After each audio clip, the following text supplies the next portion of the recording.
Good morning students, we are continuing our chapter motion और ये हमारा फाइनल वीडियो है इस चैप्टर से रिलेटेड। और हम शुरू करने जा रहे हैं equation for position time relation. तो कल हमने पिछले वीडियो में देखा था कि किस तरीके से हमने अलग अलग रिलेशंस के लिए हमने ग्राफ्स वगैरह को स्टडी किया था। तो यहाँ पर जो है हम एक इक्वेशन पढ़ने वाले हैं पोजीशन और टाइम से रिलेटेड। तो चलिए शुरू करते हैं इसको। Let us consider that the object has travelled a distance of S in time T, यानी कि डिस्टेंस एस है और टाइम कितना है टी। और एक्सेलरेशन कैसी बताई गई? यूनिफॉर्म एक्सेलरेशन ए। फिगर 8.8 बताई गई इन्होंने। The distance travelled by the object is obtained by the area enclosed within O A B C under the velocity time graph A B. अब हम देखें 8.8 कहाँ है हमारा फिगर? 8.8 फिगर है हमारा ये वाला, देखिए। तो इसमें ओ ए बी सी जो बताया गया, ओ ए बी सी, ये वेलोसिटी टाइम ग्राफ के अंदर जो हमने ऊपर देखा वो इन्होंने वही पूछा है, सिमिलर चीज हमसे। Thus the distance traveled by the object is given। Distance कैसे पता लगता है हमको? एस जो है यानी कि डिस्टेंस में हमको पता था, हमने पीछे किया था, जो यही सम पीछे हमने यहाँ पे किया था, जिसमें हमें क्या करना पड़ेगा कि हमें पहले तो इसका एरिया निकालना पड़ेगा, फिर हम इस पार्ट का एरिया निकालेंगे इस ट्राइंगल का, तो इन दोनों को ऐड कर देंगे तो we will get the total. तो area of O A B C जो कि एक ट्रेपेजियम है, ओ ए बी सी पर देखें हम इसको, ओ ए बी सी यानी कि एक ट्रेपेजियम है। और इसका अगर हमें फाइंड आउट करना है तो क्या करेंगे, हम एक रेक्टेंगल ले लेंगे और एक ट्राइंगल ले लेंगे, जो कि मैंने अभी आपको ऊपर दिखाया था। तो इन दोनों का एरिया ले सकते हैं। तो एरिया ऑफ जो रेक्टेंगल है वो होता है लेंथ इंटू ब्रेड्थ, तो लेंथ इंटू ब्रेड्थ करिए हमने।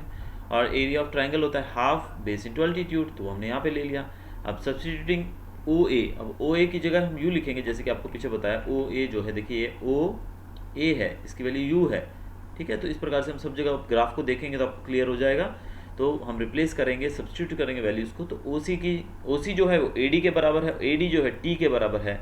तो ओ सी की जगह हम टी लिख सकते हैं। तो हमने देखिए यहाँ पर ओ ए की जगह पे हमने यू लिख दिया, यहाँ पे ओ सी की जगह पे हमने टी लिख दिया यहाँ पे, एंड बी डी की जगह पे हम ए टी लिख सकते हैं, क्योंकि हमने पीछे यहाँ पे इक्वेशन में निकाला था हमने B D is equal to A T. ये देखिए जो हमने कल पिछले वीडियो में हमने किया था, B D is equal to A T. तो बी डी की जगह पे हम ए टी लिख सकते हैं, ये देखिए। और ए डी की जगह पे हम क्या लिख सकते हैं? टी लिख सकते हैं। ए डी जो टी दिया हुआ है देखिए यहाँ पर, ए डी कितना है यहाँ पर? T. This is the time taken, ये टी ही है। तो ए डी की जगह हम टी लिख देंगे। तो हमारी इक्वेशन जो है वो किस प्रकार से आगे बढ़ेगी, देखिए ये बन जाएगी हमारी equation. S is equal to U into T, U T plus half A T square. क्या हो जाएगा ये टी दो है यहाँ पर, तो टी स्क्वायर हो जाएगा, ए एक है तो एक ही रहेगा, तो ए टी स्क्वायर यानी कि यू इंटू टी यानी कि U T plus half A T square. ये इक्वेशन हमारे सामने एक और आ गई, जो कि हम कल कर चुके हैं। देखिए यहाँ पर इक्वेशन मैं आपको दोबारा दिखा देता हूँ एक बार। ये देखिए ये इक्वेशन हमने कल फाइंड आउट की थी पहले। अब s is equal to u T plus half A T square, तो ये इक्वेशन भी हमें मिल गई है। तो अभी बची है लास्ट इक्वेशन, ये भी हम कैसे सर्च आउट करनी है हम फाइंड आउट कर लेते हैं, इसको भी सॉल्व करके देख लेते हैं। Next is equation for position velocity relation. Position velocity relation के लिए अब यहाँ पे भी आप देखिए कि from the velocity time graph shown in figure 8.8, उसी फिगर के अंदर से the distance travelled by the object in time T time के अंदर मूविंग अंडर यूनिफॉर्म एक्सेलरेशन ए है, टाइम टी है, और ट्रेपेजियम के अंदर जो है उसी के हिसाब से हमको निकालना पड़ेगा। तो s is equal to area of trapezium O A B C is equal to O A plus B C into O C upon 2। तो यहाँ पर हमें जो डिस्टेंस फाइंड करना है एस, वो रहेगा area of trapezium O A B C, यानी कि ट्रेपेजियम का एरिया ओ ए बी सी, इसको फाइंड आउट कर देंगे तो हमें एरिया ऑफ ट्रेपेजियम मिल जाएगा और वही डिस्टेंस होगा। तो डिस्टेंस एरिया का फॉर्मूला होता है sum of the opposite side multiply by the distance between them divided by 2। तो आप देखिए अपोजिट साइड्स कौन थी यहाँ पर? अपोजिट यानी कि पैरेलल साइड्स जो हैं, ये देखिए ओ ए और बी सी, ये दोनों पैरेलल हैं एक दूसरे के। तो O A plus B C into distance between them, distance मतलब ये डिस्टेंस है इनके बीच में। देखिए भले आप ए डी ले लो या फिर ओ सी ले लो, तो हम ओ सी ले लेते हैं। तो यहाँ पर ओ सी लिया हुआ है इन्होंने, देखिए। तो हमारा फॉर्मूला बन गया ओ ए प्लस बी सी, यानी कि अपोजिट साइड जो पैरेलल साइड उनको ऐड किया, इंटू ओ सी यानी कि distance between them divided by 2। तो ये फॉर्मूला है आपका ट्रेपेजियम के एरिया का। अब वैल्यूज़ को सब्स्टिट्यूट करेंगे फिर से हम। ओ ए की जगह पे यू आएगा, बी सी की जगह पे वी आएगा, ओ सी की जगह पे टी आएगा, जो कि आपको पीछे ग्राफ में देखने को मिल जाएंगी। तो आप देखिए वैल्यू पुट करिए, ओ ए की जगह पे u, बी सी को हमने v से और ओ सी को t से किया डिवाइडेड बाय 2।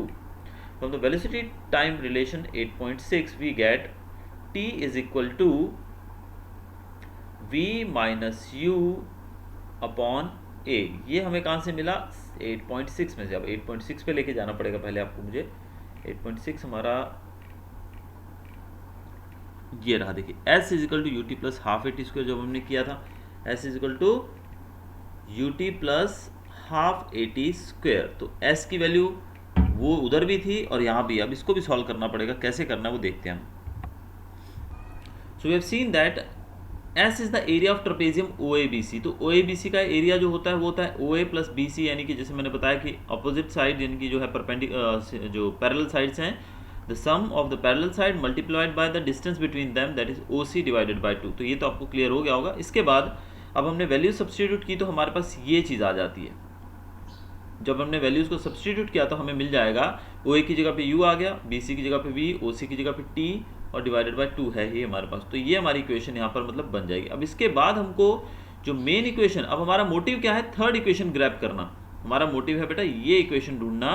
कौन सी इक्वेशन? ये वाली 2as is equal to v square minus u square. हमें ये तीसरी जो डेरिवेशन है ये डिराइव करनी है, जैसे हमने पहली दो डिराइव की थी। अब पहली दो डिराइव करने के लिए हम यूज करेंगे इन इक्वेशंस का जो हम पहले कर चुके हैं। तो पहले जो इक्वेशंस कर चुके हैं उनका हम यूज करके फिर ही इसको करेंगे। कैसे होगा देखिए अभी। अब हम क्या करेंगे, हम ये वाली इक्वेशन लेंगे बेटा। कौन सी वाली? 8.5 आप देख रहे हो कौन सी है?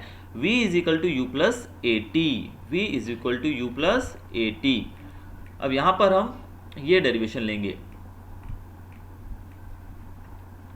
मैं यहां पर लिख रहा हूं v is equal to u plus a t. ठीक है, ये इक्वेशन हमारी जो कि हमने 8.4 ली थी, या 8.4 राइट, ये 8.4 एंड 5 सॉरी, हाँ ये 8.5 की बात कर रहा हूँ मैं, ये वाली v is equal to u plus a T. तो हम यहाँ पर इसकी वैल्यू पुट करेंगे v is equal to u plus a t. ठीक है, लेकिन हमें यहाँ पर क्या करना है, इसको थोड़ा छेड़छाड़ करेंगे इससे। तो क्या होगा, ये u इधर एडिशन में है प्लस में, तो इस तरफ जाके माइनस का हो जाएगा। तो हमारी इक्वेशन बन जाएगी v माइनस यू, ये ए टी से मल्टीप्लाई हो रहा है तो ए नीचे आ जाए, उधर मल्टीप्लाई हो रहा है तो इस तरफ आके डिवाइड हो जाएगा। तो ये हमको मिल जाएगी किसकी वैल्यू? टी की वैल्यू। टी को हम कहीं छेड़ेंगे नहीं, टी वहीं रहेगा, लेकिन इन दोनों को हमने ये प्लस हो रहा है इधर आके माइनस हो जाएगा, ए जो है यहाँ मल्टीप्लाई हो रहा है इधर आके डिवाइड हो जाएगा। तो v minus u upon a is equal to t. तो इस प्रकार हमें किसकी वैल्यू मिल गई? टी की वैल्यू मिल गई आपको, टी की वैल्यू। अब हम क्या करेंगे, जो ये इक्वेशन जो हमने यहाँ पर की है इसके अंदर t की वैल्यू पुट करेंगे। आप यहाँ पर t देख रहे हो।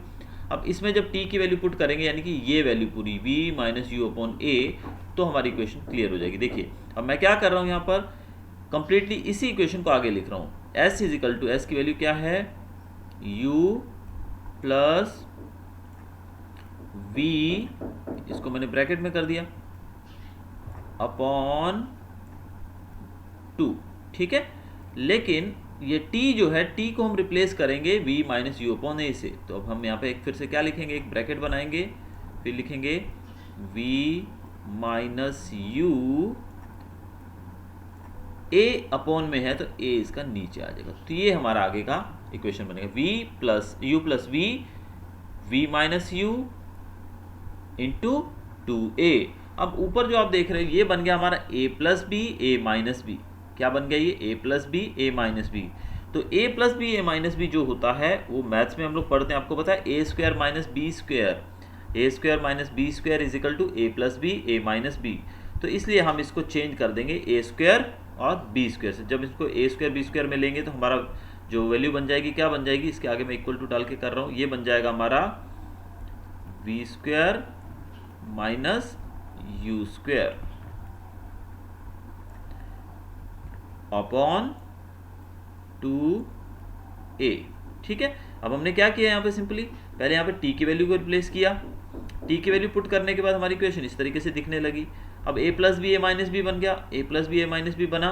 तो क्या किया हमने किया इसको v square minus u square, क्योंकि a square minus b square is equal to a plus b a minus b. ये हमारी इक्वेशन आ गई। अब जो हमारे पास ये इक्वेशन आई है जो आप देख रहे हो अपने स्क्रीन पे, इसमें हम क्या करेंगे, ये किसकी वैल्यू है, ये हमारी एस की, s is equal to v square minus u square upon 2a। अब 2a जो है इसको हम इक्वल टू के उस तरफ ले जाएंगे और s से मिला देंगे। किससे मिला देंगे, ये देखिए हमने ये इक्वेशन ढूंढ ली है, ठीक है ना, ये इक्वेशन आ गई आपकी। देखिए मैंने जो ऊपर करके बताया v square minus u square upon 2a, तो ये देखिए ये आ गया आपका वी स्क्वायर यानी कि v plus u into v minus u upon 2a, ये हमने जो किया ऊपर। अब ये क्वेश्चन यहाँ आ गई। अब इसको ए स्क्वायर माइनस बी स्क्वायर किया हमने, देखिए वी स्क्वायर माइनस, अब ये 2a जो था इसको हम इक्वल टू के उस तरफ ले जाएंगे तो ये हो जाएगा 2as, ये बन गया ना 2as। 2as is equal to v square minus u square. तो इस तरीके से हमारी ये तीसरी जो डेरिवेशन है वो हम डिराइव कर सकते हैं बिना कुछ ज़्यादा परेशान हुए। होप सब क्लियर होगा आपको, क्लियर है बेटा। देखो जरा, now we can see the first numerical, that is 8.5. A train starting from rest attains a velocity of 72 km per hour in 5 minutes. Train जो है रेस्ट पे यानी कि रुकी हुई है, वो 72 किलोमीटर की वेलोसिटी अटेन करती है 5 मिनट के बाद। Assuming that the acceleration is uniform, हम मानते हैं कि एक्सेलरेशन कैसी है, यूनिफॉर्म है। तो हमें क्या फाइंड करना है, पहले हमें फाइंड करनी है एक्सेलरेशन और फिर फाइंड करना है the distance travel by the train for attaining this velocity, यानी कि वो 72 किलोमीटर प्रति घंटे की वेलोसिटी अटेन करने के लिए उसको कितना डिस्टेंस ट्रेवल करना पड़ा, ये दो चीज़ें हमें फाइंड करनी है। तो हमें दिया क्या गया है यहाँ पर, 72 किलोमीटर उसकी वेलोसिटी है और 5 मिनट उसका टाइम है। तो देखिए हमारे पास यू मतलब इनिशियल वेलोसिटी, कि वो रुकी हुई थी ट्रेन पहले, तो रुकने के बाद वो भागना शुरू किया, तो रुकी हुई थी मतलब वेलोसिटी उसकी 0 थी, इनिशियल वेलोसिटी। और v यानी कि फाइनल वेलोसिटी वो कितनी हो गई उसकी, 72 किलोमीटर। और टाइम कितना था, टाइम था यहाँ पर 5 मिनट्स। 5 मिनट्स को हम सेकंड्स में करेंगे तो 5 इंटू 6 60 यानी कि 300 सेकंड्स हो जाएगा। अब ये किलोमीटर में है, इसको हमें मीटर में करना है, तो 72 को मीटर में करने के लिए क्या करेंगे हम, तो किलोमीटर इन अपॉन 1000, रुकिए मैं आपको बताता हूँ करके सॉल्व। 72 किलोमीटर, तो इसमें हमने कैसे किया, देखिए 72 किलोमीटर पर आर है, यानी कि किलोमीटर है और ये आर है, तो हम क्या करेंगे 72 इंटू किलोमीटर है तो इंटू 1000, मीटर में चेंज करने के लिए इंटू 1000 करेंगे। और पर आर है तो एक आर में कितने सेकंड्स होते हैं, 3600 सेकंड्स होते हैं। तो इस तरीके से आप करोगे, देखिए 2 0 से 2 0 कैंसिल हो गए, 72 और 36 बनता 36 2 72 एंड 10 2 20।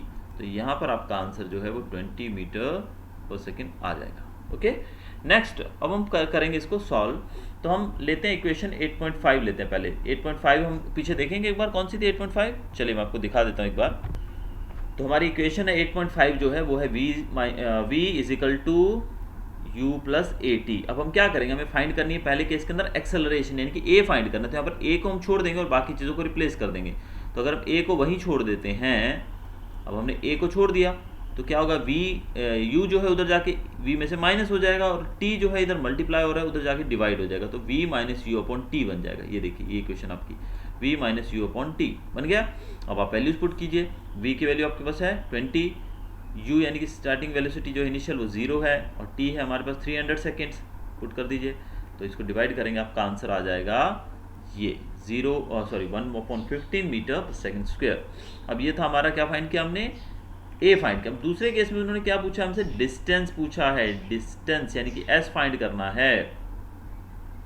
अब 8.7 लेंगे हम, डिस्टेंस फाइंड करना है, तो इक्वेशन हम 8, तो इसको सॉल्व करने के लिए यानी कि हमें डिस्टेंस सर्च आउट करना है, डिस्टेंस फाइंड आउट करना है, तो उसके लिए हम यूज़ करेंगे इक्वेशन 8.7 का, जो कि हमने जस्ट यहाँ पर सॉल्व की थी, अभी ऊपर देख सकते हो आप, यहाँ पर ये निकाला था जो हमने। तो हम इस इक्वेशन को लेंगे 2as is equal to v square minus u square. तो हमारे पास वी स्क्वायर क्या है, वी स्क्वायर है हमारे पास 72, सॉरी जिसको हमने शॉर्ट मीटर पर सेकेंड में किया था तो 20 आ गया था, आपको याद है ये रहा। तो v u 0 है और v हमारे पास 20 है, तो v माइनस यू करना है पहले, तो v square minus u square, यानी कि v square minus u square is equal to v square only, क्योंकि यू स्क्वायर तो 0 है अपना, तो u की वैल्यू अगर 0 रखते हैं तो वी स्क्वायर में से यू स्क्वायर गया तो वी स्क्वायर ही बचेगा। और बाकी हमारा क्या है इधर 2as, हमें फाइंड करना है s, तो 2a को हम इधर मल्टीप्लाई हो रहा है तो यहाँ जाके डिवाइड हो जाएगा, तो 2a इधर देखिए डिवाइड हो, तो ये इक्वेशन आपकी इस तरीके से बन जाएगी। देखिए यहाँ पर डायरेक्टली इन्होंने कर दिया है, तो मे बी बच्चे जो हैं काफ़ी कंफ्यूज हो जाते हैं कि भाई ये कैसे आया, कहाँ से आया। तो मैं आपको बता दूं कि 8.7 इक्वेशन जब हम लेंगे, जो ऊपर हमने किया 2as equal to v square minus u square. अब यहाँ पर u की वैल्यू तो आपको पता है 0 है, तो v square minus u square equal to v square only, तो हमने वी स्क्वायर को लिख दिया। अब 2as है, तो s हमें फाइंड करना है, तो 2a को हम इधर ले जाएंगे तो डिवाइड हो जाएगा, तो s equal to v square upon 2a। अब आप वैल्यूज पुट कर दीजिए, v की वैल्यू है आपके पास 2 दिया हुआ है, a की वैल्यू भी आपने निकाल ली है, तो आपका आंसर आ जाएगा 3 किलोमीटर। ठीक है, होप यू एंजॉयड। आगे हम देखते हैं, एक और इसका एग्जाम्पल जो दिया गया है वो हम देख लेते हैं किस प्रकार से इन्होंने ये किया है। तो आप देख सकते हैं, a car accelerates uniformly from 18 kilometre per hour to 36 kilometre per hour in 5 seconds. अब ये भी सिमिलर क्वेश्चन है कि वो उसमें हमारे पास 0 थी इनिशियल वेलोसिटी, लेकिन वो बता रहे हैं यहाँ पर कि 18 किलोमीटर। यहाँ पर हमारा u जो है 18 रहेगा और v जो है फाइनल वेलोसिटी 36 रहेगी, टाइम दिया गया है।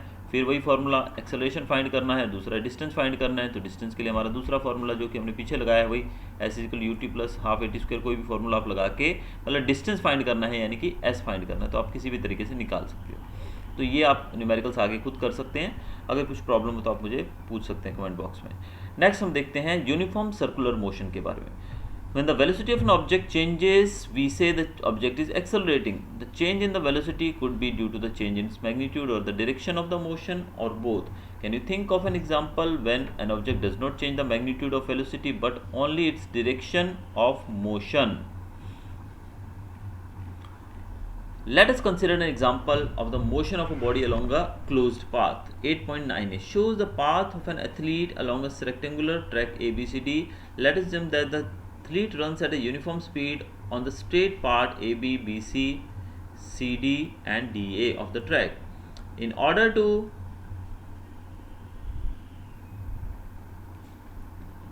keep himself on track, he quickly changes his speed at the corners. How many times will the athlete have to change his direction of motion while he completes one round? It is clear that to move in a rectangular track, once he has to change his direction how many times? 4 times. अब यहाँ पर देखिए जितना मैंने बताया वो एक rectangular park, हमें देखना है कि कोई भी बॉडी जो है वो बिना अपनी ऑब्जेक्ट जो है वो बिना अपनी मैग्नीट्यूड को चेंज किए गए, मैग्नीट्यूड को बदले, वो अपनी डायरेक्शन को बदलता है। इसका एग्जांपल के तौर पे यहाँ पर हम पहले देखते हैं रेक्टेंगुलर फील्ड।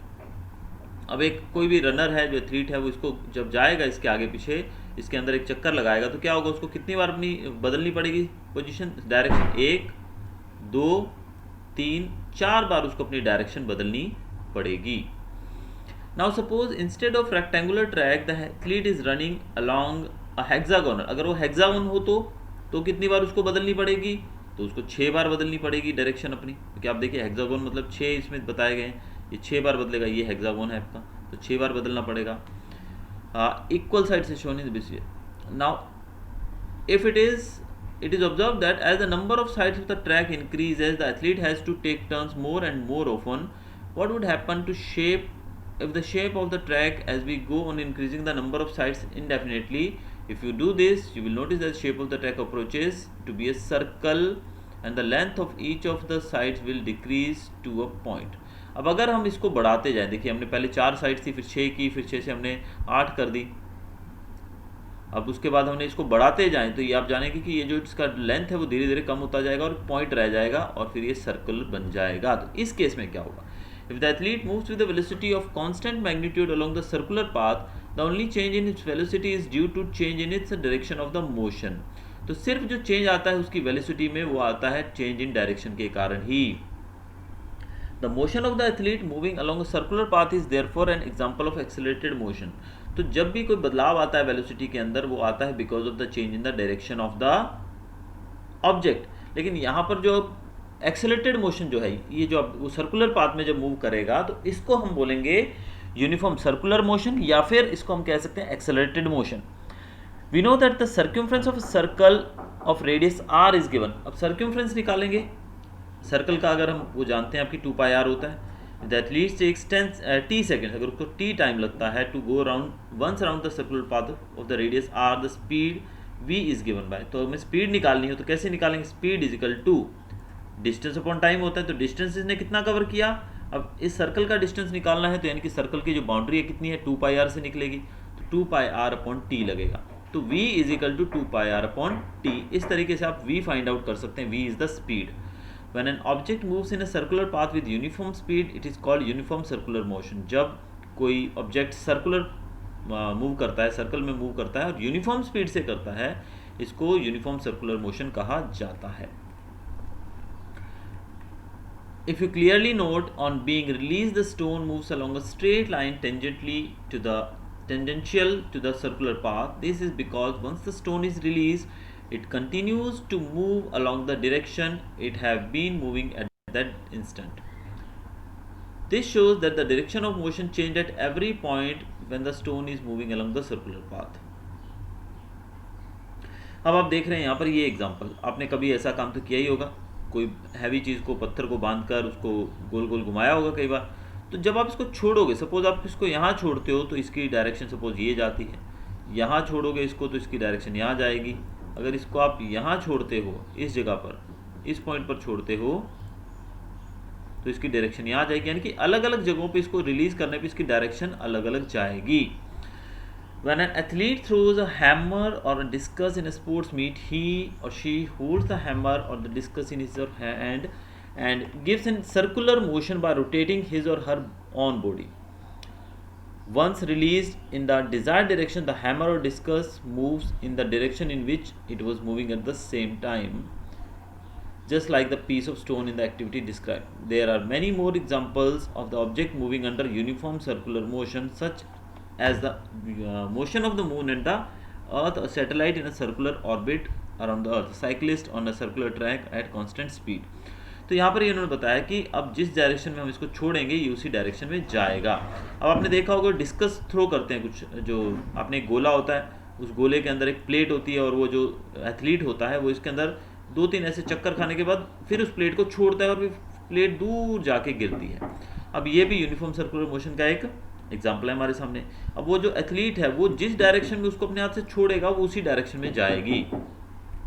इसके अलावा बहुत सारे एग्जाम्पल्स हमने यहाँ पर देख लिए हैं जो कि इससे रिलेटेड हैं, यानी कि जिसमें हम देख सकते हैं कि जो ऑब्जेक्ट है वो सर्कुलर मोशन में मूव कर रहा है। तो ये था आपका वीडियो आज का, और इसी के साथ हम चैप्टर फिनिश करते हैं अपना motion. Hope you enjoyed the video. Thanks for watching.